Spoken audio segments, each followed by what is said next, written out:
রান্না বান্না করছে। সাহাবী ওমর রাদিয়াল্লাহু আনহু জিজ্ঞাসা করেছিলেন, মা, ও মা মদিনার রমণী, ও মা মদিনার মহিলা, বলো না মা, এই গভীর রজনীতে তোমার বাড়িতে কেন কান্নার আওয়াজ পাওয়া যায়? মদিনার রমণী বললেন, আপনাকে তো চিনি না, জানি না। সাহাবী ওমর বললেন, আমার সম্পর্কে তোমার পরিচয় নেওয়া লাগবে না। ও মা মদিনার রমণী, এই গভীর রজনীতে যদি তোমার বাড়ি কোনো বিপদ ঘটে যায়, বিপদের কথা কি বলা যাবে না মা? ওই সময়ে মদিনার রমণী কাঁদতে কাঁদতে বলেছিল, কি বলবো দুঃখের কথা, কি বলবো ব্যাপার কথা।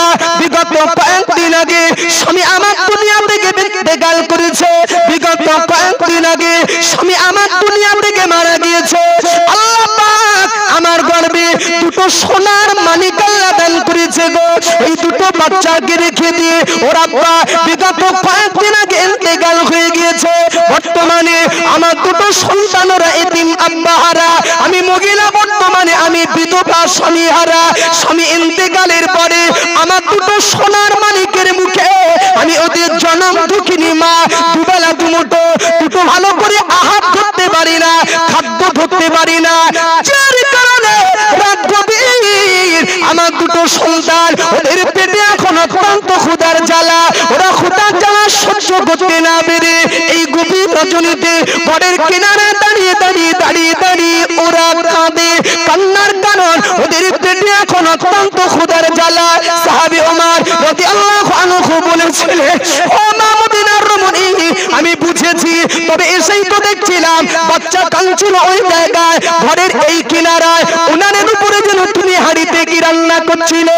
বলো না মা, তোমার সন্তানদের জন্য হাঁড়িতে কি রান্না করছিলে? সাহাবী ওমরের কথা শেষ, মদিনার রমণীর কান্না আরো বেড়ে গেল। কি বলবো দুঃখের কথা, কি বলবো ব্যাপার কথা। আল্লাহর জাতের কসমকে বলি, আমি ওদের জনম দুঃখিনী মা, আমার দুটো সন্তানদের মুখে আমি হাসি ফোটানোর জন্য, আমার সন্তানদের মুখে আমি একটু হাসি ফোটানোর জন্য আমি মিছে মিছে উনানের উপরে একটা হাঁড়ি তুলে দিয়েছি। ওই হাঁড়ির ভিতরে বড় একটা পাথর আর অল্প কিছু পানি দিয়ে আমি ওদের জনম দুঃখিনী মা, আমি হাঁড়ির ভিতরে আমি নাড়াচাড়া দিচ্ছি, আওয়াজ করছি।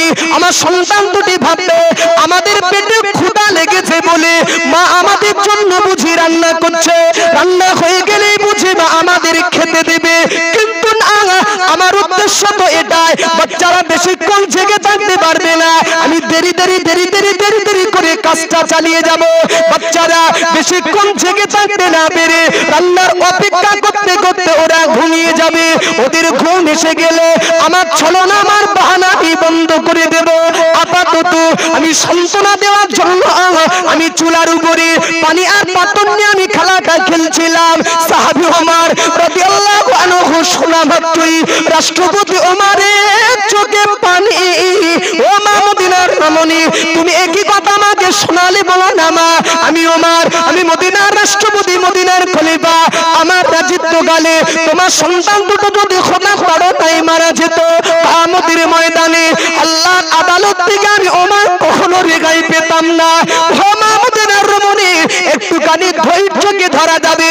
এই কথা বলে সাহাবী ওমর ছুটে নিজের ঘরেতে প্রবেশ করে এক বস্তা আটা রাষ্ট্রপতি তার মাথায় তুলে নিয়ে মদিনার রমণীর বাড়ি এসে বলেছিল, মা, ও মা মদিনার রমণী, এই আটার বস্তাটা আমি রেখে গেলাম না, এই আটার বস্তা থেকে আটা নিয়ে তোমার সন্তানদের মুখে এখন রুজির ব্যবস্থা করো। ও মা মদিনার রমণী, আবার যদি কখনো প্রয়োজন হয় আমি ওমর আমার রাজ দরবারে চলে আসবে। মানুষের কথা, জনগণের কথা বাদ দাও, চতুষ্পদ জন্তু একটা কুকুরের বাচ্চা যদি না খেয়ে মারা দেয়, আমার পিওডে আল্লাহু আকবার। ওমর হুজুর কাঁদছেন, এই মনে করে না জানি আল্লাহ শাহী দরবারে আমি ওমরকে ধরা পড়তে হবে, তো দায়িত্ব পালন হচ্ছে কি হয় না, পাচ্ছি কি পারি না, এই মনে করে আমি ওমর ভয়েতে কাঁদছি। সুবহানাল্লাহ, জোরে বলো না ভাই। ড্রাইভারের মাথায় যাত্রীর চিন্তা আছে কি? কথা বলে না, আছে? যাত্রী না, কুকুরের চিন্তা আছে। চতুষ্পদ জন্তু, মানুষ বাদ দাও, যতদিন মদিনার রাষ্ট্রপতির আসনে ওমর হুজুর ছিলেন, আল্লাহ সাক্ষী, আরামের বিছানা কি ওমর হুজুর জানতেন না? জি, প্রতিনিয়ত তাহাজ্জুদের ওয়াক্তে গভীর রাতে মদিনার অলিতে গলিতে হাঁটতেন। কেন? মাকসাদ একটাই, কার কি হালাত, কে কোন সমস্যায়, কে কোন মুসিবতে, দেখার তরে ওমর হুজুর একাই হাঁটতেন, কেউ থাকতো না। কোনো বডিগার্ড নেই, পুলিশ প্রশাসন নেই, পাহারাদার নেই, দেহরক্ষী নেই, কেউ নেই। ওয়াক্তটা তাহাজ্জুদ বলেছি, মানে গভীর রাতে। রাষ্ট্রপতি ওমর হুজুর যদি জনগণের হালাতটা দেখার জন্য যদি রাস্তায় একা নেমে যায়, হাঁটতে যদি শুরু করে, ওমর হুজুরের ভয়টা লাগে না? দেখি আপনারা কি বলেন, লাগে না? কেন? রাষ্ট্রপতির ইতিহাস শোনাচ্ছি, কোনো বডিগার্ড নেই, পুলিশ প্রশাসন নেই, পাহারাদার নেই, একা যে রাস্তায় হাঁটছে জনগণের হালাতটা দেখার জন্য, ওমর হুজুরের ভয়টা লাগে না? কেন বলেন? যে একটু যাও বলে দেন, নয় বেঁধে যাক না ছেড়ে যাক, কেন ভয় লাগে না? আল্লাহ আছে, হ্যাঁ, আল্লাহ সবার সাথেও আছে। আমি এত বড় নেতা, আমি সত্য কথাটা বলছি, রাগ করবেন না। দিনের বেলাও রাস্তা চলতে গেলে আমি 6-8টা গার্ড লাগে। ভাবি আল্লাহকে সাক্ষী করে বলছি, ভাবি খালি এটাই, আরে তুমি জনগণের কাজ করবে, মানব সেবায় পড়ে থাকবে, তোমার আবার বডিগার্ড কিসের? কি ভুল হচ্ছে নাকি? রাষ্ট্রপতির ইতিহাস শোনাচ্ছি, তার তো ভয় লাগে, কেউ নেই, তোমার 6টা গার্ড কেন? মানে জানো এমন ধোনা ধুনে রেখেছি, রাস্তা যদি একাবার হই আমার খবর আছে। রাগ করেন না, না আপনি আমার ইমানের ভাই, সত্য কথা জাত ভাইদের সামনে বলতে পারবো নাকি বিধর্মীর কাছে বলবো নাকি? চলুন, একদিন ওয়াক্তটা তাহাজ্জুদের, একা হাঁটছে, কেউ নেই, হাঁটতে হাঁটতে ওমর হুজুরের কানে একটা মহিলার কান্নার আওয়াজ যেন ভেসে আসছে, করুণ সুরের একটা কান্না। মহিলা, ওমর চমকে গেলেন, এত রাত্রে কান্নার আওয়াজ কেন? সাহাবী ওমর রাদিয়াল্লাহু আনহু টুক টুক টুক টুক টুক টুক টুক করে ওই ব্যক্তিটার ঘরের দরওয়াজার কাছে গিয়ে সাহাবী ওমর রাদিয়াল্লাহু আনহু সালাম দিলেন, আসসালামু আলাইকুম ইয়া আহলাল বাইত। ঘরের দরওয়াজা খুলে গেল, সাহাবী ওমর রাদিয়াল্লাহু আনহু লক্ষ্য করে দেখলেন ওই ঘরের ভিতর থেকে সালামের জবাব ভেসে আসে একটা পুরুষ মানুষের কণ্ঠস্বর। কান্নার আওয়াজ এসছে মহিলার, কে সালাম দিয়েছেন দাঁড়িয়ে, উত্তর এসছে ভিতর থেকে পুরুষ মানুষের, বেটা ছেলে। সাহাবী ওমর রাদিয়াল্লাহু আনহু জিজ্ঞাসা করেছিলেন, ও ভাই, এত গভীর রজনীতে তোমার বাড়িতে কেন কান্নার আওয়াজ শুনতে পাওয়া যায়? বলো না ভাই, তোমার বাড়িতে কি সমস্যা, কি অসুবিধা? সাহাবী ওমরের কথা সে ওই পুরুষ ব্যক্তিটি বলতে লাগলো, কি বলবো আপনাকে দুঃখের কথা, কি বলবো ব্যাপার কথা, আমার বিবির গর্ভে আল্লাহ একটা সোনার মানিক দান করেছে গো। বিবি আমার বর্তমানে তার প্রসব যন্ত্রণা শুরু হয়ে গিয়েছে, আমি তার স্বামী, আমি বর্তমানে নিরুপায় হয়ে গেলাম, কোথায় নিয়ে যাই, কি ব্যবস্থা করি? কিন্তু না, আমি নিরুপায় হয়ে আমার বিবি কোন সহযোগিতা আমি করতে পারিনি, তাই বিবি আমার এই গভীর রজনীতে প্রসব যন্ত্রণা সহ্য করতে না পেরে ঘরের কিনারে দাঁড়িয়ে কাঁদে। কান্নার কারণ বিবির এখন প্রসব যন্ত্রণা শুরু হয়ে গিয়েছে। সাহাবী ওমর রাদিয়াল্লাহু আনহু এই কথা শোনা মাত্রই সাহাবী ওমর ওই পুরুষ ব্যক্তিটিকে লক্ষ্য করে বললেন, ও ভাই, একটু কি ধৈর্য কি ধরা যাবে, সবর কি করা যাবে ভাই? এই কথা বলে সাহাবী ওমর ছুটে নিজের ঘরে দরওয়াজার সামনে এসে দাঁড়িয়ে সাহাবী ওমর তার বিবিকে লক্ষ্য করে বললেন, রাষ্ট্রপতি ওমর তার নিজের স্ত্রীকে লক্ষ্য করে আওয়াজ দিলেন, বিবি উঠে পড়ো না বিবি, বিবি উঠে পড়ো না বিবি, আমি ওমর আমার রাজত্ব কালে আমার একজন পূজারী তার প্রসব যন্ত্রণা শুরু হয়ে গিয়েছে। ও বিবি চলো না বিবি, আমি আমার রাজিত্ব গালির আমার একজন পূজারীর প্রসব যন্ত্রণায় কষ্ট পাচ্ছে। আর রাষ্ট্রপতির বিবি হয়ে তুমি যদি আরামের বিছানায় ঘুমিয়ে থাকো, আমাদের ময়দানে আল্লাহর আদালত থেকে ওমর কখনো রেহাই পাবে না। ও বিবি চলো না বিবি, আমি আমার পূজারীর ঘরে গিয়ে রাষ্ট্রপতির বিবিকে ভাতৃতা আওয়াজ করতে হবে।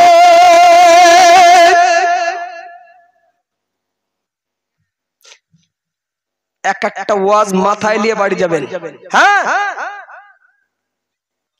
আপনার একজন আত্মীয়, আমার একজন আত্মীয় হসপিটালের বেডে ভর্তি, লাগবে একটা সই।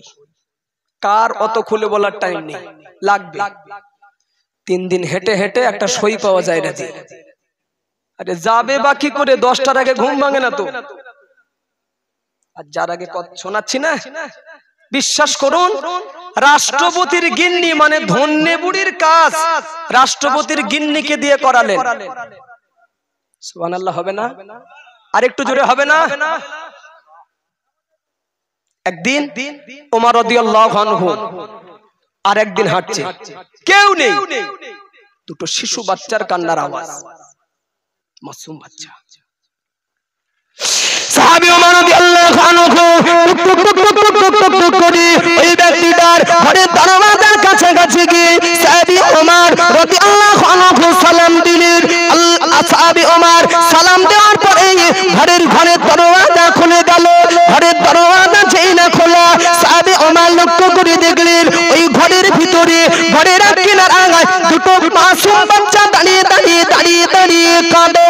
সাহাবী ওমর তিনি আরো লক্ষ্য করে দেখছে একই ঘরের ভিতরে ঘরের আরেক কিনারায় একজন মহিলা উনানের উপরে একটা হাঁড়ি তুলে দিয়ে ওই হাঁড়ির ভিতরে একটা ঝিলি দিয়ে যেন নাড়াচাড়া দিচ্ছে, রান্না বান্না করছে।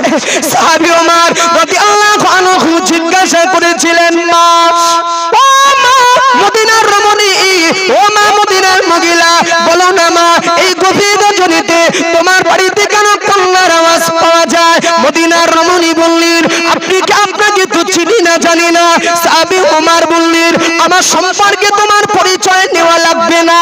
ও মা মদিনার রমণী, এই গভীর রজনীতে যদি তোমার বাড়ি কোনো বিপদ ঘটে যায়, বিপদের কথা কি বলা যাবে না মা?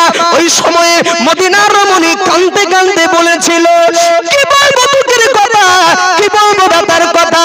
বিগত কয়েকদিন আগে স্বামী আমার দুনিয়া থেকে ইন্তেকাল করেছে, বিগত কয়েকদিন আগে স্বামী আমার দুনিয়া থেকে মারা গিয়েছে। আল্লাহ পাক আমার গর্ভে দুটো সোনার মানিক আল্লাহ দান করেছে গো। এই দুটো বাচ্চাকে রেখে দিয়ে ওর আব্বা বিগত কয়েকদিন আগে ইন্তেকাল হয়ে গিয়েছে। বর্তমানে আমার দুটো সন্তানরা এতিম আব্বাহারা, আমি মহিলা, বর্তমানে আমি বিধবা স্বামীহারা। স্বামী ইন্তেকালের পরে আমার দুটো সোনার মানিকের মুখে আমি ওদের জনম দুঃখিনী মা, দুবেলা দুমুঠো দুটো ভালো করে আহার করতে পারি না, খাদ্য ধরতে পারি না, যার কারণে রাত গভীর আমার দুটো সন্তান ওদের পেটে এখন অত্যন্ত ক্ষুধার জ্বালা, ওরা ক্ষুধার জ্বালা সহ্য করতে না পেরে এই গভীর রজনীতে ঘরের কিনারে দাঁড়িয়ে দাঁড়িয়ে দাঁড়িয়ে দাঁড়িয়ে ওরা কাঁদে। কান্নার কারণ ওদের পেটে এখন অত্যন্ত ক্ষুধার জ্বালা। সাহাবী ওমর রাদিয়াল্লাহু আনহু বলেছিলেন, ও মা মদিনার রমণী, আমি বুঝেছি, তবে এসেই তো দেখছিলাম বাচ্চা কাঁদছিল ওই জায়গায় ঘরের এই কিনারায়, উনানের উপরে যেন তুমি হাঁড়িতে কি রান্না করছিলে? বলো না মা, তোমার সন্তানদের জন্য হাঁড়িতে কি রান্না করছিলে? সাহাবী ওমরের কথা শেষ, মদিনার রমণীর কান্না আরো বেড়ে গেল।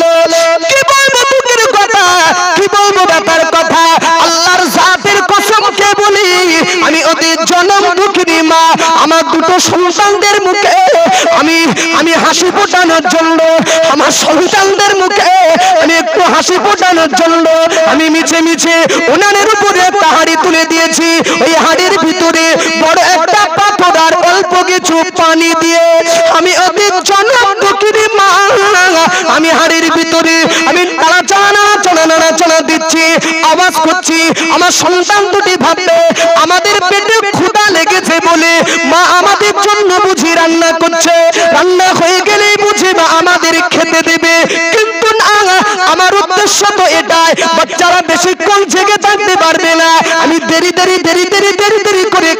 চালিয়ে যাব।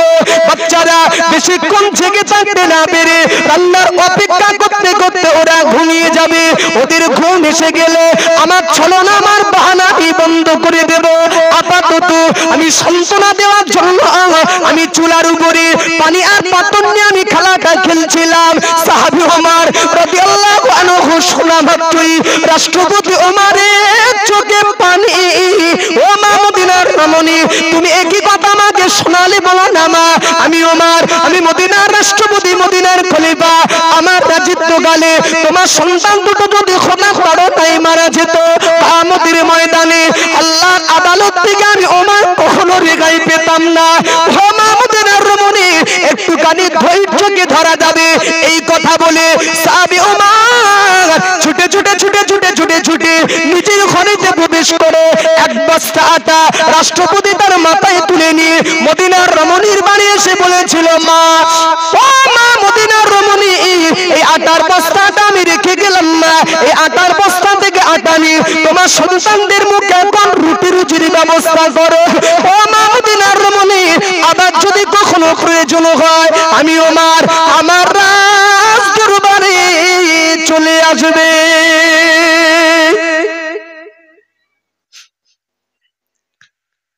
গাড়ি সিধা যাচ্ছে কি বুঝলেই হবে, সিধা যাচ্ছে, আর কি করে নিয়ে যেতে হয় আপনি শিখিয়ে দেন। জি, একদিন রাষ্ট্রপতি ওমর হুজুরের সন্তান ব্যভিচার করেছেন। ধ্যান দিন, যদিও এই কথাটি একটু মতান্তর আছে দুরকম।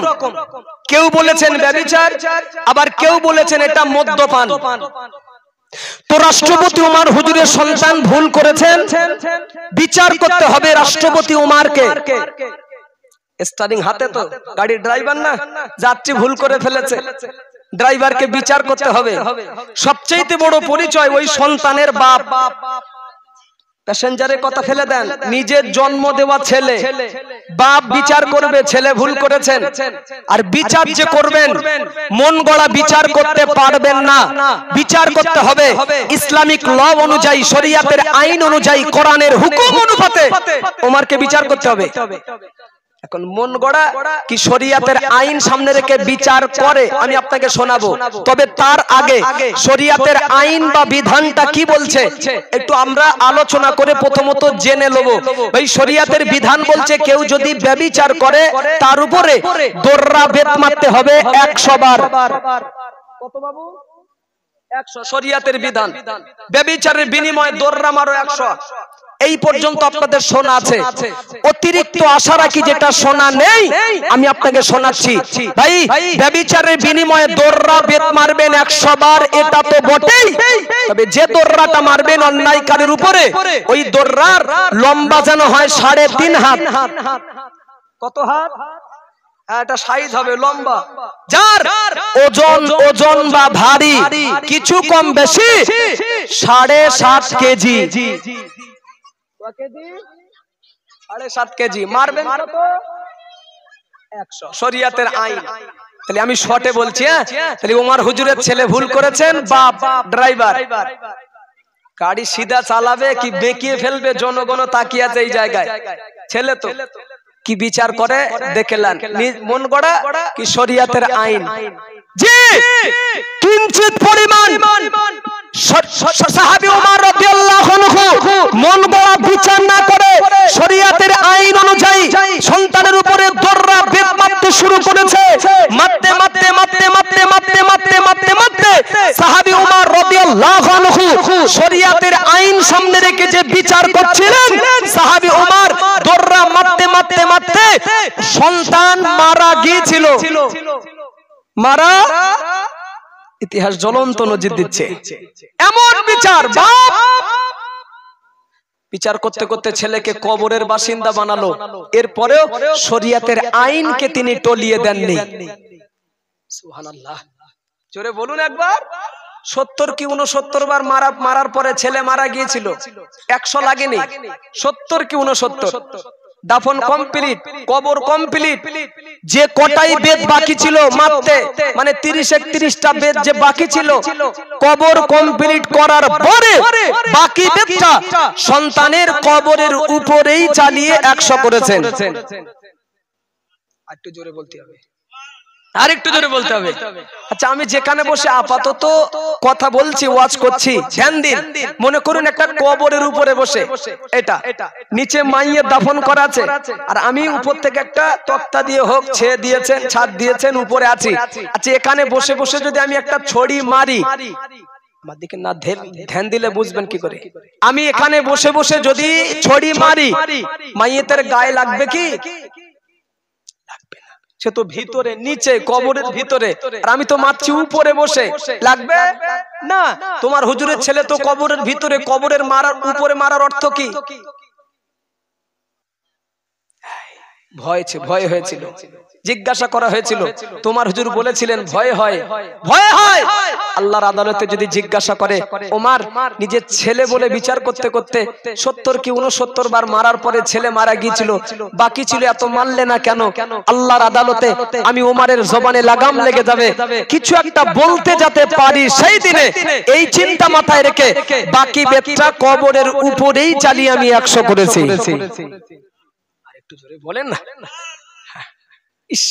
এই যা বিচার করেছেন ওমর হুজুর, আপনাদের দিলের কথা একটু শোনাবেন, আপনারা শুনে খুশি? খুশি না? খুশি কেন হব না? শরীয়তের আইনকে টলিয়ে দেননি, শরীয়তের বিধানকে টলিয়ে দেননি, ছেলেকে কবরে পাঠালো। এর থেকে গাড়ি সিধা আর কি চালাবে ভাই? হ্যাঁ, সিধা কি করে চালাবে? নিশ্চিত আপনারা খুশি বিচারের রায় শুনে। আপনারা চান সমাজে ন্যায্য বিচার হোক? চান? হ্যাঁ, আমিও চাই, কিন্তু এরপরে বলছি হবে না, হবে না, হবে না। কেন? এটা ওমর হুজুরের পিরিয়ড নয়, এটা 2023 সাল। হবে না, বুঝি তো।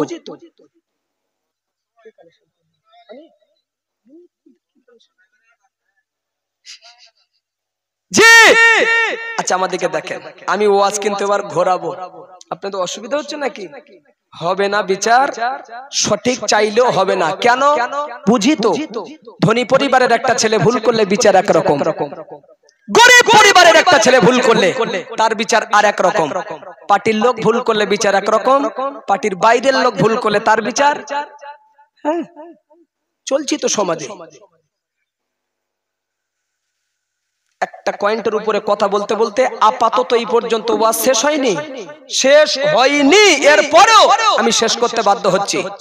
পয়েন্ট ছিল এটাই, নবী বলেছেন অযোগ্য ব্যক্তিরা যখন যোগ্যতার আসনে বসবে, মানে জ্ঞানী মানুষের কাছ থেকে পেন কেড়ে যখন দখল করবে মূর্খরা, আর স্টারিং গাড়ি যখন স্টারিং ধরবে, মানে ড্রাইভার হবে যখন অন্ধ ব্যক্তিরা। আর কি করে বোঝাবো?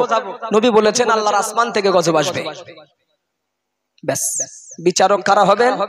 বিচারের চিত্রতা সমাজে কেমন করতে হবে, আর নেতা কারা হবেন, নেতার দায়িত্ব কিভাবে পালন করতে হবে, বলতে বলতে এই পর্যন্ত আমি আপাতত রাখছি। 2 পয়েন্ট রেখেছিলাম 5টা, তাই না? 5টার ভিতরে 2 পয়েন্ট। নবী বলেছেন মসজিদ মাদ্রাসার সম্পদ যখন ব্যক্তিগত কেউ আত্মসাৎ করবে, লুট করবে, আসমান থেকে গজব শুরু হবে। আপনাদের যে মসজিদ পাথর বিছনে আছে কি? মোজাক পাথর? আল্লাহ চাইলে হয়ে যাবে ইনশাআল্লাহ, হচ্ছে তো সব জায়গায়, হবে না কেন? পাঁচটা ভুল বুঝে নেবেন না, কিন্তু আগে থেকে বলছি, মোজাক করা মসজিদ, পাথর বিছানো মসজিদ, এসি মসজিদ, আর ওই মসজিদের পাশে একটা চাচার বাড়ি, আর ও চাচার দাওয়াত ছিল একটা খানা বাড়ি, পরের মাল তো চাচা এমন ভদ্দম খাওয়ান খেয়েছে, খেয়ে হেঁটে আর বাড়ি আসতে পারিনি, মসজিদের পাশ দিয়েই যাচ্ছিল, যাওয়ার পথে দেখে মসজিদের গেট খোলা, চট করে জুতোটা বাইরে রেখে ভিতরে গিয়ে, গরমের সময় তো নিচে পাথর ঠান্ডা, পাকা সুইচটা মেরে জামা গেঞ্জি খুলে খালি গায়ে মসজিদের বারান্দায় শুয়ে আড়গোড় খাচ্ছে, আরাম করতেছে। ও চাচা, আরাম করতেছেন করুন, আড়গোড় খাচ্ছেন খান, ইলেকট্রিক বিলটা কে দেবে? কথা বুঝতে পারেননি?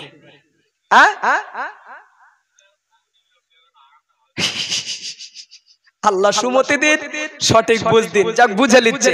3 পয়েন্ট রেখেছিলাম যে পিরিয়ডে মসজিদে বসে বসে যখন দুনিয়ার গল্প শুরু হবে, আসমান থেকে গজব বলেছিলাম। আর মসজিদে বসে কথা বললে গজব তো আসবে, কিন্তু আপনার কত ক্ষতি, আপনার কত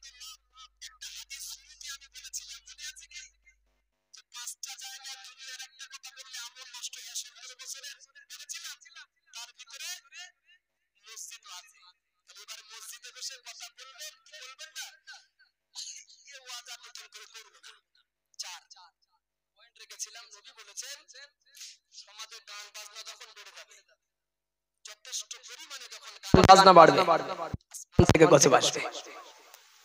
5 4 ছেড়ে দিয়েছি। 5 ধনী ব্যক্তিরা যখন যাকাত দেওয়াটাকে নিজেদের জন্য যখন জুলুম মনে করবে, যেটা আমার উপর অত্যাচার,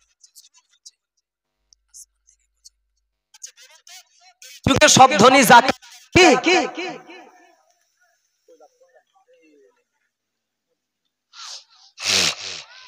একটা কথা জোরে বলবেন, মোহাব্বত করে বলছি, এই যুগে সব ধনী যাকাত দেয় কি? কিছু দেয়, অস্বীকার করব না, কিছু ধনী দেয়। হ্যাঁ, আপনি ধনী আমি গরিব, একটা মশলা শিখবো, নয় আমি শিখবো নয় আপনারা শিখবেন। আপনি ধনী আমি গরিব, যাকাত দেবেন আপনি, যাকাত নেবো আমি। মশলায় কি আছে? আমি আপনার কাছে গিয়ে নিয়ে আসবো না আপনি আমার কাছে এসে দিয়ে যাবেন? কি বলছেন? দিয়ে যাবে। ধনী যারা দিয়ে যাবে। এলাকায় এ মশলা আমল হয়তো না, তাহলে ছিল একরকম, নিজের থেকে কায়দা মেরে পাল্টেছে আমরা আর এক রকম। না, ভুল হচ্ছে। বোঝা আপনার মাথায়, বোঝা আপনার মাথায়। কোথায় গিয়ে হালকা করবেন, কিভাবে করবেন, এ দায়িত্ব আপনার। আমি যাব কেন?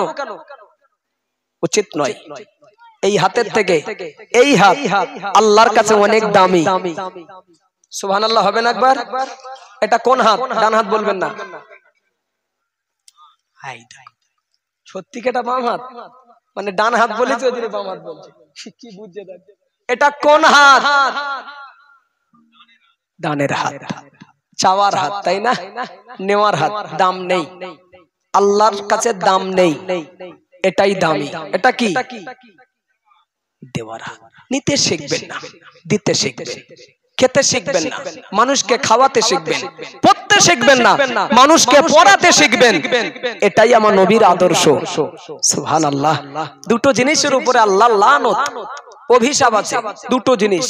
নম্বর 1 তালাক।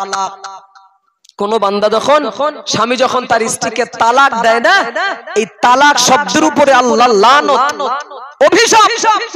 অন্যত্র হাদিস পাকের riwayat এসেছে, বান্দা যখন তার স্ত্রীকে তালাক দেয়, আল্লাহর আরশের পায়াটা তখন নড়ে। ইস, কত বড় বাহাদুর তুমি! তালাক শব্দ বলেছো স্ত্রীকে। আরে দুনিয়ার রেজাল্ট তো হাতে নাতেই পেয়ে যাবে, সাথে সাথেই। পাশাপাশি আল্লাহর আরশের পায়া নড়ছে। আর আল্লাহর আরশের পায়া যদি কেউ নড়িয়ে দেয়, তলিয়ে দেয়, আল্লাহ কি তার উপরে খুশি? হ্যাঁ না বলেন? আরশটা কার? আরশটা কার? আল্লাহর। তাহলে আল্লাহ নিশ্চিত তার আরশটা যে তলিয়ে দেবেন, আল্লাহ তার উপরে খুশি হতে পারেন না। এজন্য যুবক ভাইদের কাছে অনুরোধ করে যাব, ভুল করেও জানো, ভুল করেও জানো, তালাক শব্দ আমরা ব্যবহার না করি। হ্যাঁ, বোঝে না তো এখনকার ছেলেরা। কত প্রতিনিয়ত আল্লাহ শুকরিয়া, প্রায় সময় এই শব্দটা কানে আসে, হুজুর এই সমস্যা, তালাক। নেশা করে এসে তালাক, ঝগড়া করে তালাক। কেন ভাই এত মুস্তান কেন? খুব যদি ইচ্ছা হয়, আমি পরামর্শ দিয়ে যাচ্ছি, মাইকের আওয়াজ তো ছুটছে গ্রামে, পরামর্শ দিচ্ছি ভাই হিসাবে, তালাক দেবেন, দেবেন। তবে সরাসরি তালাক না বলে, এটা শিখে দিলে আবার মা বোনেরাও শিখে নেবে, মানে আপনাদের কথার দাম আর খেটবে না। তবুও বলে দি, তালাক দেবেন কিন্তু তালাক হবে না, এরকম একটা মানে ফতোয়া শিখে যাই। শোনেন, একান্ত যখন দেখছেন তালাক একটা দেবো, বুঝিয়ে মেরে লাইনে আসছে না, হচ্ছে না, তালাক দিয়ে দেবেন। তালাক দেবেন, সে পালিয়ে যা তার দোষ, আপনি তালাক দেবেন কেন? তালাক শব্দটা ওপেন সরাসরি না বলে, আমি যদিও মুফতি না কিন্তু মুফতির কাছ থেকে জেনেই তারপরে বলছি, বিনা পয়সা ফতোয়া নিয়ে নেন, আর এটাই জানতে যাবেন 800,000 টাকা নিয়ে নেবে। ইনশাআল্লাহ তালাক শব্দটা সরাসরি না বলে শুধু বলবেন ইনশাআল্লাহ তালাক। কি বলবেন? আরে তালাক বলার আগে শুধু ইনশাআল্লাহ জুড়ে দেবেন। এই যুবক ভাইরা শিখে নাও, শিখে নাও। তালাক বলে স্ত্রীকে শায়েস্তা করবে জি, কিন্তু তালাক হবে না। ইনশাআল্লাহটা যদি আগে রাখো, তালাক যদি পরে রাখো। আর ইনশাআল্লাহ মানে আল্লাহ যদি চায়, আল্লাহ যদি রাজি হয়, তো আল্লাহ চাইবে না রাজি হবে না, কারণ তালাক শব্দের উপরে আল্লাহ লানত আছে, অভিশাপ আছে। এর জন্য শুধু ইনশাআল্লাহ তালাক বলে সরে পড়বে। আপনার গিন্নি ওতেই চমকে যাবে যে আমার খেল খতম, কিন্তু তালাক হবে না। 2 ভিক্ষা বৃদ্ধি। দুটো জিনিসের উপর লানত বলেছিলাম, 1 নম্বর তালাক, 2 নম্বর ভিক্ষা বৃদ্ধি, চাওয়া। এই চাওয়ার উপরে আল্লাহ লানত, অভিশাপ। মানুষের কাছে চাইবে কেন ভাই? চাইবে কার কাছে? বলুন বলুন, চাইবে কার কাছে? আল্লাহ সুমতি দিন, সঠিক বুঝ দিন। পয়েন্ট রেখেছিলাম 5টা, টুকটুক টুকটুক করে বলতে বলতে ইচ্ছা থাকলেও আমি আর আগে বাড়তে পারি না, এই পর্যন্ত রাখছি। মনটা টানছে, অনেকক্ষণ তো ওয়াজ শুনলেন। একবার নবীর উপরে দরুদ পড়ে, কারণ দরুদের অনেক ফজিলাত আছে। অনেকক্ষণ ধরে একবার দরুদ হয়নি, একবার মহব্বতে আমার নবীর শানে দরুদ শরীফ পড়ুন। আল্লাহুম্মা 15 কে আসবে আমার পরে? হবে অল্প লোক তো কি করব? হাজারখানেক ধরব, হাজারখানেক ধরব। কি ও যাক, ওদের লাগবে না। আমার ভাইরা, আপনাদের যে কজন আছেন কষ্ট হচ্ছে না তো? একবার তাকবীর দেন, নারে তাকবীর। ঠান্ডা ওয়েদার তো, একটু গরম হোক। নারে তাকবীর, নারে তাকবীর, নারে তাকবীর। আল্লাহ কবুল করুন। রাসূলুল্লাহ চাচা, নিজের চাচা হযরত আব্বাস রাদিয়াল্লাহু আনহু একদিন আমার নবীর সামনে এসে দাঁড়িয়ে বলছে, জানো মুহাম্মদ, তুমি যখন ছোট ছিলে, বাচ্চা ছিলে, আমার দিকে দেখো, শেষ ওয়াজ করছি, চলে যাব, এই ওয়াজটা মাথায় নেন। রাসূলুল্লাহ চাচা হযরত আব্দুল্লাহ ইবনে আব্বাস রাদিয়াল্লাহু আনহু নবীর সামনে গিয়ে দাঁড়িয়ে একদিন বলছে, জানো বাবা, তুমি যখন ছোট ছিলে, শিশু ছিলে, আমি তোমার চাচা কোন এক রাতে তোমার দেখার জন্য আমার মনটা অস্থির হয়ে যাচ্ছিল। কোন এক রাতে খুব টান ছিল যে মুহাম্মাদের চেহারাটা দেখবো, তবে তুমি বাচ্চা। গিয়েছি তোমার দেখতে, গিয়ে দেখছি তুমি দোলনায় শুয়ে আছো, দোলনায়। পাশেই দেখি তোমার মা ঘুমিয়ে। মনে হয়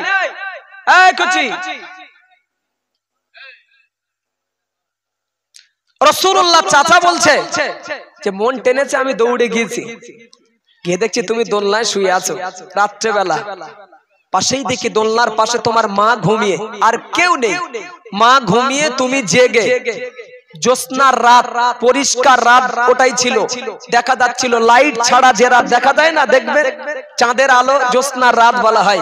ওই রাতে গিয়েছি, তো আমি তোমার চাচা ঘরের আড়ালে দাঁড়িয়ে দেখছি কেউ তো নেই, তুমি দোলনায়, পাশেই মা ঘুমিয়ে। তোমার দোলনাটা আমি তোমার চাচা দেখছি অটোমেটিক দুলছে। সুবহানাল্লাহ বলবেন না? আর একটু খুশি হয়ে বলবেন না? আরে কেউ নেই, মা যদি ঘুমিয়ে থাকে, বাচ্চা মুহাম্মদ দোলনায় জেগে, চাচা আব্বাস সাইড থেকে দেখছে অটোমেটিক দোলনা দুলছে। জানো বাবা, দোলনা দুলছে, এটাও দেখছি দোলনা দুলছে, তুমি খেলছো। উপরে দোলনা দুলছে, তুমি খেলছো।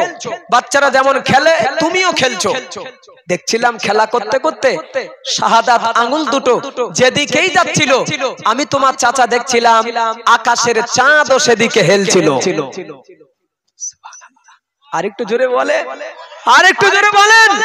বাবা আমার জীবনে খুব আশা, খুব ইচ্ছা, খুব স্বপ্ন, সেদিনের ব্যাপারটাকে একটু আমি তোমার কাছে জানবো, সুযোগ হয়নি, সময় পাইনি। এতদিন পরে যখন সময় সুযোগ হয়েছে বাবা, কেউ তো ছিল না, মা ঘুমিয়ে, তুমি দোলনায় জেগে, তোমার দোলনাটা অটোমেটিক দুলছিল কেন? যদিও দোলনা দুলছিল, আকাশের চাঁদ যেদিকে যাচ্ছে, মানে আঙ্গুল যেদিকে যাচ্ছিল খেলা করতে করতে, শাহাদাত আঙ্গুল, আমি দেখছিলাম আকাশের চাঁদও সেদিকে হেলছিল। সেদিনের ব্যাপারটাকে একটু বলো না বাবা, জানার ইচ্ছা হচ্ছে। আল্লাহ নবী বললেন, চাচা